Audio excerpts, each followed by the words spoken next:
खुलुमबाय बे बड'लेण्ड इंखं टेलिभिजन दिनैनि रादाबखौ फरायदों आं उपमारानि दैमारिया। दिनैनि गाहाय रादाबाव दं। आसाम पुलिस एसआइनि आनजादा जाफिनसिगोन। भेरगाव जिल्ला इउपिपिएल राजखान्थि दोलोनि नेहाथारि पबित्र बर'खौ दोलोनिफ्राय एरख'बाय। दावबायारिफोरनि थाखाय मानास माहारियारि पार्कखौ बेखेवना होफिननाय जाबाय। बर' रेबग्रा जथुमा गोदान आफाद दाफुंनानै गोदान बिबानगिरिफोरनो बिबान गथायबाय। दानिया आबुं रादाब। थांनाय 20 सेप्तेम्बर खालारखालि सोंथि बिलाइ लिक जानानै केन्सेल जानाय एसआइनि लिरनाय आनजादा जाफिनसिगोननि खालारखौ मैया स्टेट लेभेल पुलिस रिक्रुटमेन्ट बर्डआ मोनसे खौरांगिरि मेलाव फोसावो।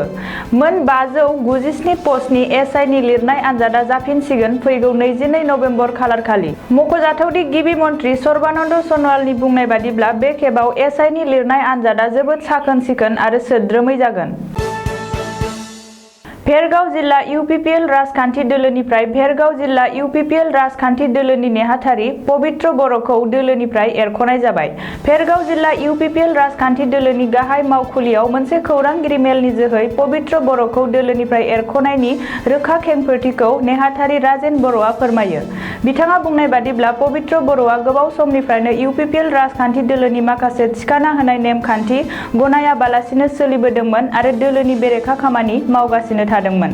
बेबादि जाहोननि थाखायनो नेहाथारि पबित्र बर'खौ दोलोनिफ्राय एरख'नाय जायो। मख'नो गोनांदि बे खौरांगिरि मेलाव भेरगाव जिल्ला इउपिपिएलनि आफादगिरि नन्दराम बर', आइजो गांखंनि जिल्ला आफादगिरि लबिता कछारी, लाइमोन गांखंनि आफादगिरि देरहासार बर', भेरगाव जिल्लानि लेङाइ आफादगिरि सानै मनमहन बर', निर्मल बर', जिल्लानि नायबिजिरसंगिरि रुद्र बाहादुर सेत्री, खगेन डेका आरो मिरु इउपिपिएलनि प्रेस कप पार्सन कमल चौधुरी मोना। गोलाव सम थांनाय मार्च दाननिफ्रायनो कर'ना भाइरासनि गाग्लोबनाय गिलु-बालु थासारिखौ नोजोर होनानै मानास माहारियारि पार्कखौ बन्द' खालामनानै दोननाय जादोंमोन। मिथिनो मोननाय बादिब्ला मैया 2 अक्ट'बर खालि principal of conservation of forest and head of forest force Amit Sai सिंहआ दावबायारिफोरनि थाखाय बेखेवफिननानै होबाय मानास माहारियारि पार्कखौ।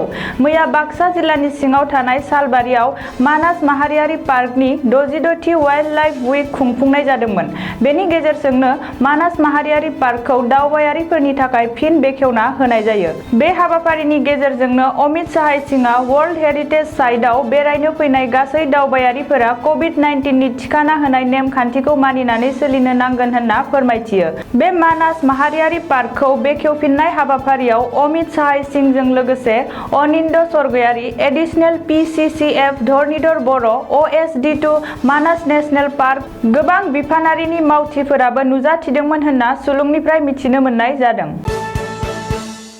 थांनाय सेप्तेम्बर दाननि 20 आरो 21 खालारखालि चिरां जिल्लानि सिङाव थानाय बिजनी नोगोरनि बड'लेण्ड इंखं पाब्लिकेशन नब्लाङाव बर' रेबग्रा जथुमनि जरखा थान्दै जथुमायाव 2020 निफ्राय 2023 सेसननि थाखाय दाजानाय बर' रेबग्रा जथुमनि गोदान आफादनि बिबानगिरिफोरनो बिजनी नोगोराव थानाय थेंफाख्रि नब्लाङाव मोनसे जथुमा खुंनानै 2 अक्ट'बर खालि बिबान गथायनाय जायो। मख'नो गोनांदि थेंफाख्रि नब्लाङाव फुंनि 11 रिंगायाव खुंनाय जथुमाखौ आफादगिरि महरै दैदेनदोंमोन बर' रेबग्रा जथुमनि आफादगिरि राजेन बसुमतारी बिथाङा। बे गोदान आफादनो बिबान गथायनाय जथुमायाव बिदाय मोननाय गाहाय नेहाथारि डक्टर रनेन चन्द्र मोसाहारिया गोदान आफादखौ बर' रेबग्रा जथुमखौ गोख्रोङै दैदेनलांगोन होननानै फोरमायथियो। मैया जथुमाया मोननैसो गोनां दालाइ आफादखौ दाना लायो। गुबुन दालाइ आफादखौ उननि मावफुं मेलाव दाफुंनो थिरांथा लायो। बे उननि मावफुं आफादखौ क'क्राझार हालामारि बर' रेबग्रा जथुमनि बानजायनायाव क'क्राझार नोगोराव खुंफुंनाय जागोन होननानै सुलुंनिफ्राय मिथिनो मोननाय जादों। मैया दाना होनाय गोदान आफादनि बिबानगिरिफोरा जादों फारियै थुनलाइयारि बान्था होग्रा आफादाव मासिगिरि महरै राखाव बसुमतारी, हांख्रायगिरि महरै कमलाकान्त बसुमतारी, सोद्रोमाफोर शंकरदेव गयारी, प्राणेश्वर ब्रह्म, भार्जिन जेकबा मोसाहारि, बोहैसार ब्रह्म, बिश्वनाथ नार्जारी। फरायथौआरि थांखियै बायजो हादोर दावबायनो सामलायग्रा आफाद बादि थांखिनि गेजेरजों दानाय जायो। मासिगिरि महरै राजेन बसुमतारी, लेङाइ मासिगिरि महरै भबानी बाग्लारी, हांख्रायगिरि महरै डक्टर रनेन चन्द्र मोसाहारि, जथाइ हांख्रायगिरि महरै उमेश ब्रह्म, महेश्वर बसुमतारी। दानिया बोथोरनि खौरां। गाबोन रबिबार खालिनि बड'लेण्डनि बोथोर। भारतनि बोथोर बिगियानख'नि सुलुं बादियै गाबोन रबिबार 4 अक्ट'बर खालि बड'लेण्ड हालामनि अख्राङाव दोमैलुनायजों लोगोसे एसे बिबांनि अखा हानाय आरो सान्दुंबो दुंनो हागौ। बड'लेण्डनि आवथायाव थानाय मोनब्रै जिल्लानि बोथोरनि गाबोननि सुलुंफोरा जाबाय फारियै क'क्राझार जिल्ला। गाबोन क'क्राझार जिल्लायाव बोथोरा 32 डिग्री सेलसियास जागोन। फुंबिलि समाव अखा दोमैनाय आरो अखा हानाय लोगोसे सान्दुं दुंनायनिबो जाथावना दं। सानजौफु समाव अखा दोमैनायजों लोगोसे सान्दुं दुंनोबो हागौ। थिग बेबादिनो हरनि समाव अखा दोमैनायजों लोगोसे एसे बिबांनि अखा हानायनिबो जाथावना दं। चिरां जिल्ला। गाबोन चिरां जिल्लायाव बोथोरा 32 डिग्री सेलसियास जागोन। फुंबिलि समाव अखा दोमैनाय, एसे बिबांनि अखा हानाय आरो सान्दुंबो दुंनो हागौ। सानजौफु समाव अखा दोमैनायजों लोगोसे एसे बिबांनि सान्दुंबो दुंनो हागौ। थिग बेबादिनो हरनि समावबो अखा दोमैनायजों लोगोसे एसे बिबांनि अखा हानो हागौ। बाक्सा जिल्ला। गाबोन बाक्सा जिल्लायाव बोथोरा 33 डिग्री सेलसियास जागोन। फुंबिलि समाव अखा दोमैनाय, एसे बिबांनि अखा हानाय आरो लोगोसे सान्दुंबो दुंनो हागौ। सानजौफु समावबो अखा दोमैनाय, अखा हानाय लोगोसे सान्दुंबो दुंनायनि जाथावना दं। थिग बेबादिनो हरनि समावबो अखा दोमैनायजों लोगोसे एसे बिबांनि अखा गोग्लैनायनि जाथावना दं। उदालगुरि जिल्ला। गाबोन उदालगुरि जिल्लायाव बोथोरा 32 डिग्री सेलसियास जागोन। फुंबिलि समाव अखा दोमैनाय, एसे बिबांनि अखा हानाय आरो सान्दुं दुंनायनिबो जाथावना दं। सानजौफु समावबो अखा दोमैनाय, अखा हानाय आरो सान्दुंबो दुंनो हागौ।